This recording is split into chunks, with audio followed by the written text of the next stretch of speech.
this is Bill Vernon. You're Keller Williams agent in the the Greater Fort Hood area, the Waco. We do a lot of Central Texas, and today we got Samantha Jackson from Guaranteed Rate, who's dropped in. We're having a big shindig at the office today. Did I say that right? Anyways, you know what I'm saying. We have a lot of people at the office. In fact, you hear them in the background. Samantha, there's a lot of interesting stuff happening with with lending right now. It's kind of a crazy world, but lending is one of those things that changes every minute anyway. So we spend a lot of time staying up on the changes. Right, and that's why we have her. I wanted to take her out. We're kind of taking over someone's office, and because she kind of mentioned some of these changes, and there's 3 of them that I found pretty interesting, Samantha. So yeah, what is number 1? What's the number one? What? One of the biggest things that people talk to me about is credit.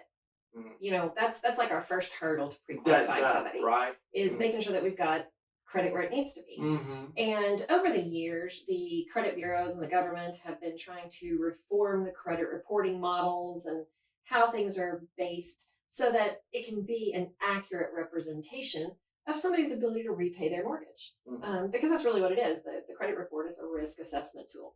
Mm-hmm. So every lender has different standards that they'll accept. We have fairly competitive and understanding underwriters, and so we don't require people to have perfect credit to buy a house. But there are some changes that are coming into play in July that will help some people's credit scores. Mm-hmm. We've talked about this before. One of the worst things you can have happen to your credit is a collection. Yeah. Late payments, collections, those are just, those are instant, like stabbing. Yeah. It's that kind of an impact to the credit report. Mm-hmm. One of the things that reports to credit that really, in my opinion, doesn't really indicate somebody's ability to repay is medical collections. Yeah. Because just because somebody has a medical collection, it could have been a catastrophic event. It could have been something they didn't know about. It could be a misbilling. Right, yeah. But we were talking about, I was telling her a story about my wife who absolutely does not pay her stuff. And I don't know, it was 6 months, almost a year later, we get a notification from collections. Yeah. And that doesn't mean they put it on the credit yet. Yeah, I don't even know if it impacted, but I found it interesting. The hospital never called her and said, "Hey, you owe us some money." How did we find out? They gave it over to a collection agency. Absolutely. Yeah. And those collection agencies really do report it to the credit. Right now, they cannot report it to the credit until 180 days have passed from their first notification that you were delinquent on it. So, but even though medical collections don't have as big of an impact on the credit score as, say, a credit card or a car or something like that, they still impact the credit score. And paying the collection doesn't get you back all the points that you lost when it comes in. Right. So even if you pay it and it shows as a paid collection on your credit report, if you lost 20 points, you may only get 10 back. Mm-hmm. So here's what's happening. As of July 1st, once the collection is paid, the credit reporting agencies have to take it off the credit. Okay. That's huge. Yeah. Because then it's like it never happened. Right. And hopefully you'll get the boost back up from before it happened. Mm-hmm. The other thing is they can't put it on the credit until you're 365 days delinquent. Oh, okay. A year. So you've got longer to take care of it. Mm-hmm. Next March, they're not going to be allowed to put anything on the credit that's less than $500 for a medical collection. So, I see people having a $10 collection sometimes because when they go to the doctor, their copay is $45, but maybe their medical card is old and it says $35, and so the doctor will done them for $10. Mm-hmm. And eventually, those get automatically turned over to collections. So you get a $10 collection on your credit report that you just really didn't even notice.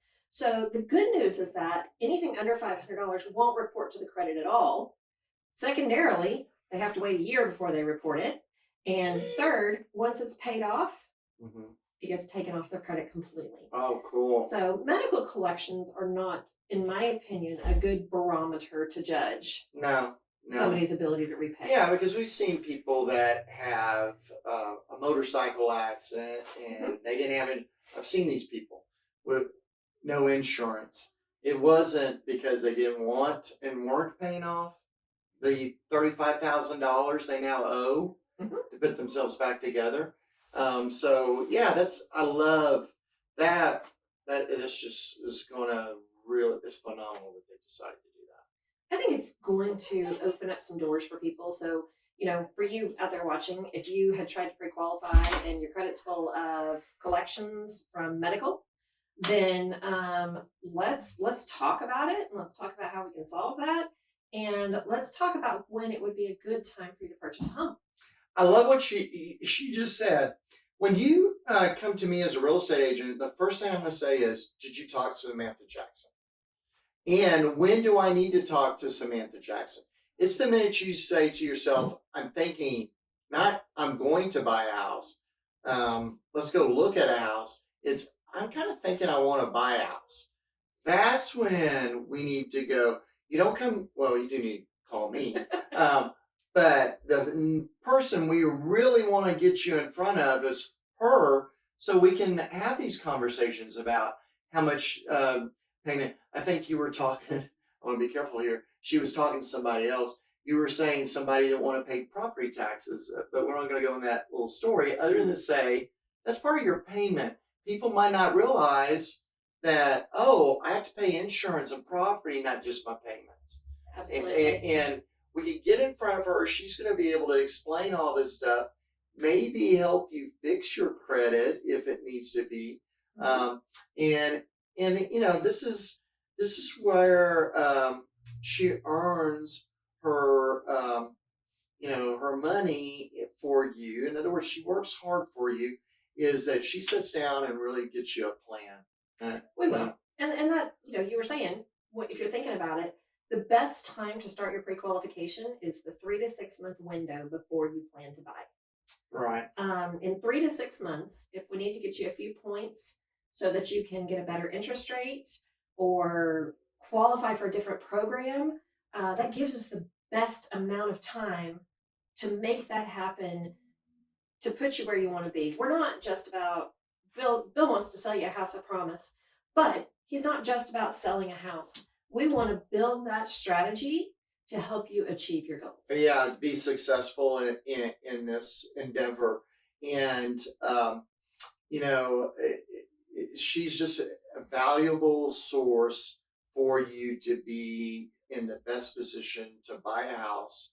We don't want your house poor. We don't want you, you know, um, and so we just love her. And the reason she's our preferred lender is, first off, I know when I call her and ask. I mean, we were talking about one of my clients, and right now, folks, this is a moving target, and we have to sit down and talk about this stuff. Yeah, and you're gonna start laughing. This is kind of putting a research paper together in English, where you got to gather all this paperwork and stuff. She can get you in a position above other people early in the game if you get with her early in the game, and just put you in such a great position. So when we're in front of a selling agent, she's selling you to them.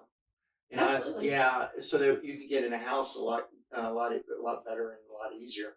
Yeah. So Samantha, anything else we need to share? Like maybe our names and our contact Oh, information. well, if you're looking for a home and you want to work with the best real estate team that I know of, who do they need to call? Yeah, they need to call the I-35 group. And I'll tell you what, just I want to give you my personal cell phone number, which I answer, all the time, weekends and at night and etc. 254-495-5661. And if I wanted to talk to one of the best, and I'm not just saying it because she's sitting here and can hit me with one of those pillows that she's sitting on, how do I get a hold of the best lender? Absolutely. You can contact me at 254-624-4307. That is my cell phone that I have on me all the time. And I'd love to help you. Bill and I have been working together for several years and love working with their team. And it's great to have a lender and a realtor who work together and know how to work together to help you. I love that word team that you use because that's what we are all going to be a team to help you achieve your goal of getting that house.